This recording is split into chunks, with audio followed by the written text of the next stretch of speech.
Okay guys, next acute diarrhea का topic देख लेते हैं. So acute diarrhea is when diarrhea is less than 14 to 21 days duration. So it's around 2 to 3 weeks. It's usually benign, self-limiting and due to infectious causes. तो सबसे पहले causes is always listed in blue.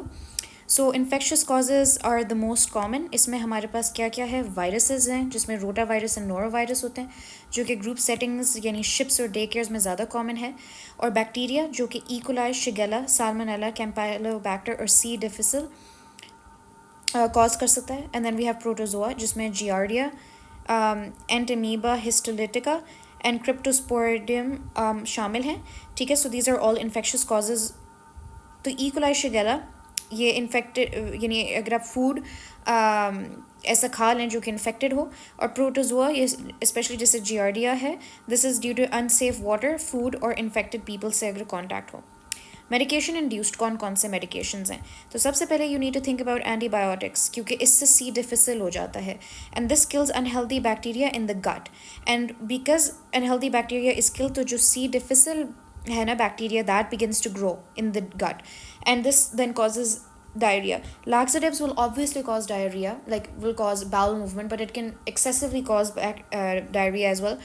PPIs का क्या scene होता है कि ये हमारे पास क्या कर देता है, स्टमक का एसिड कम कर देता है, लोअर्स द pH, और जब pH लोअर हो जाता है तो the bacteria can survive and it can cause diarrhoea क्योंकि वो फिर गट में चला जाता है, स्टमक में वरना ख़त्म हो जाता होता है ना. फिर कीमोथेरेपी एजेंट्स क्यों? बिकॉज जो कीमोथेरेपिक एजेंट्स होते हैं वो जो फास्ट डिवाइडिंग सेल्स होते हैं वो उनको जाके टारगेट करता है. ठीक है, लेकिन जब वो उनको जाके टारगेट करता है तो it also inevitably destroys rapidly dividing cells in the gut. अब वो गट की जो सेल्स हैं वो शेड ऑफ करते हैं तो वो डायरिया की फॉर्म में मैनिफेस्ट होते हैं. So let's look at food related. Food poisoning जिसमें हमारे पास दो वो हैं, C perfringens and staph aureus. So CS, ठीक है. फूड रिलेटेड में CS है, C perfringens, this is C difficile by the way, C perfringens and then staph aureus. And then we have ischaemic bowel. तो ये हमारे पास किस में होता है, वैस्कुलर डिजीजेज में, क्योंकि जो एल्डरली पेशेंट्स हैं उनमें क्या होता है, वैस्कुलर डिजीज होता है, there is poor blood flow to the intestines, damage हो जाता है intestine and it leads to diarrhoea and blood in the stool. ठीक है, बिकॉज इस्कीमिया है. एंड देन इन इस्कीमिया की वजह से डैमेज इसलिए से भी होता है कि पुअर ब्लड फ्लो की वजह से जो इन्फेक्शंस हैं वो ज़्यादा प्रोलिफरेट कर सकती हैं वहाँ पे, और वो जो ब्लड स्ट्रीम के अंदर जो हमें पता है कि वाइट ब्लड सेल्स का मैकेनिज्म है टू प्रोटेक्ट, वो ख़त्म हो जाता है and that's why it leads to damage and diarrhoea. फिर मैल अब्जॉर्प्टिव वो हो सकता है, फॉर एग्जांपल लैक्टोज इंटॉलरेंस है तो वो अब्जॉर्ब नहीं होता, और चूँकि अब्जॉर्ब नहीं होता तो अब वो ढेर सारा गट में रह गया, तो वो लैक्टोज इंटॉलरेंस की वजह से मैल अब्जॉर्प्शन की एक टाइप है और उसकी वजह से वो एक्सक्रीट होता रहता है. ठीक है, now let's look at tumours. ये रेयर है, जैसे VIPoma is a tumour secreting vasoactive intestinal peptide, और ये क्या करता है, VIP which causes severe watery diarrhoea. ठीक है. Now what are some important history questions? Is the stool bloody? क्यों? क्योंकि हम bloody से क्या वो है कि बैक्टीरियल इन्फेक्शन है, इस्कीमिक बाउल है, या हेमोरॉइड्स तो नहीं है, या मेलेंटोलिक या ब्लैक एंड टारी स्टूल्स हैं, क्योंकि अपर GI bleed like gastric ulcer या ईसोफेजल वेरसिस की वजह से तो नहीं हो रहा.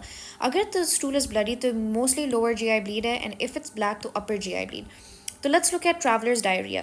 बेसिकली ट्रैवलर्स डायरिया हैपन्स अगर आप कंटेमिनेटेड फूड या वाटर लेंगे तो any fever, abdominal pain, vomiting. Fever, abdominal pain का मतलब है इन्फेक्शियस ईटियोलॉजी है, और जो वॉमिटिंग है वो यूजुअली वायरल गैस्ट्रोएंटेराइटिस के साथ एसोसिएटेड है. रीसेंट ट्रैवल हम क्यों पूछ रहे हैं, क्योंकि जियार्डिया हो सकता है, हाइकिंग में जियार्डिया हो सकता है, water borne diseases. Dietary triggers, for example अगर मिल्क आप पी रहे हैं और उसके बाद डायरिया होता है तो हो सकता है कि लैक्टोज इंटॉलरेंस हो. बट एडिशनली फैटी फूड्स के बाद अगर तो पेशेंट पैनक्रियाटाइटिस से सफ़र कर रहा है, मैल एब्जॉर्प्शन से, गॉल ब्लैडर या सीलियाक डिजीज़, तो इन सब में क्या होता है कि जो फैट है वो अब्जॉर्ब नहीं होता, तो फैट अब फिर उसने निकलना होता है and it causes diarrhoea. Recent antibiotic use, क्योंकि जो रीसेंट एंटीबायोटिक यूज़ है उससे हमारे पास सी डिफिसिल हो जाता है, एंड फैमिली और ग्रुप आउटब्रेक्स के कंटेजियस तो नहीं है, अगर सबको ग्रुप में हो गया तो दैट वुड बी के कंटेजियस है.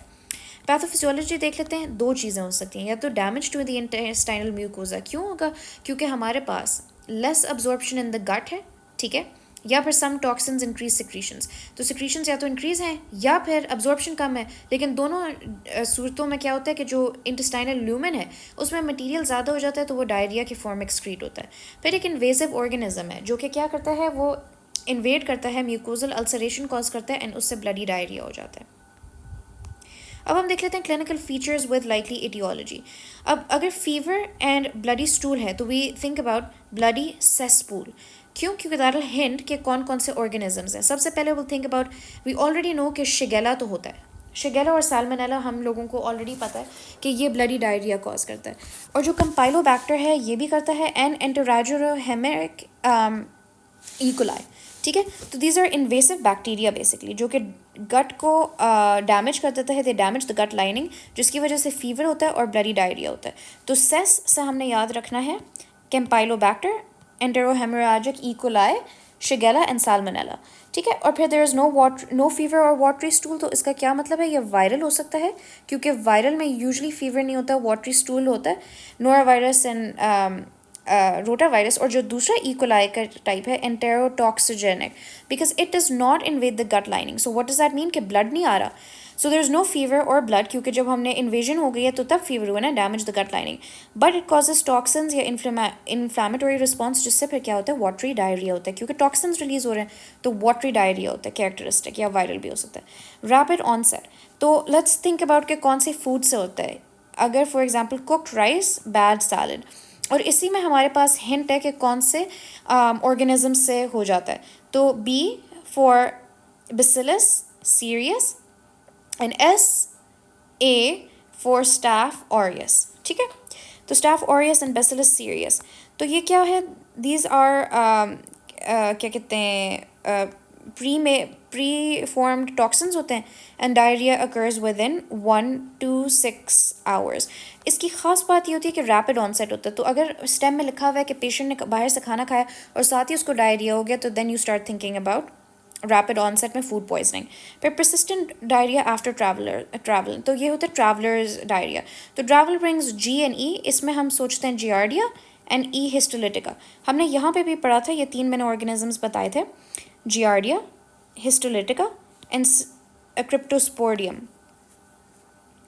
अब हम देख लेते हैं कि डायग्नोसिस कैसे करना है। यूजुअली हमें टेस्टिंग की ज़रूरत नहीं होती अनलेस बहुत सिवियर हो, बहुत ब्लडी हो, या इम्यूनो कॉम्प्रोमाइज्ड हो, या प्रोलॉन्ग ब्लीडिंग हो मोर देन 7 days। ठीक है, तो प्रोलॉन्ग्ड वो हो जाए मोर देन 7 days है, तो हम टेस्ट क्या क्या करते हैं। सीबीसी में हमें क्या चीज़ नज़र आएगी, 2 चीज़ें हमें नज़र आएंगी। एक तो हमारे पास ल्यूकोसाइटोसिस होगा, नॉट पीनिया, साइटोसिस यानी ज़्यादा। वाई?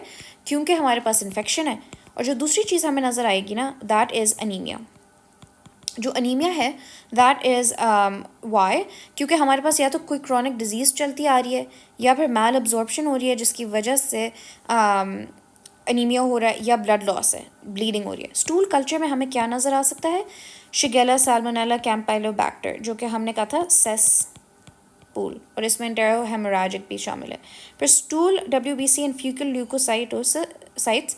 क्यों स्टूल के अंदर, why would we see leukocytes, अगर वहाँ पे इन्फ्लामेटरी डिजीज़ है। और then stool C difficile toxin ऐसे, ये क्या है, this is basically for C difficile, अगर रीसेंट एंटीबायोटिक यूज़ है। ओवर एंड पैरासाइट्स हम जियार्डिया में देखेंगे, हिस्टोलिटिका में देखेंगे। ठीक है, और तीसरा जो ऑर्गेनिज्म है वो क्रिप्टोस्पोडियम है। ठीक है, फिर उसके बाद हम देख लेंगे stool giardia antigen ELISA. So this is specific, this is if giardia suspected. Why? अगर परसिस्टेंट डायरिया है आफ्टर ड्रिंकिंग कंटामिनेटेड वाटर, तो ये क्लूज होंगे कि कंसिस्टेंट है, परसिस्टेंट है, और गंदा पानी पीने के बाद। अब इसको मैनेज कैसे करेंगे, this is important to remember. Management अगले उसमें बता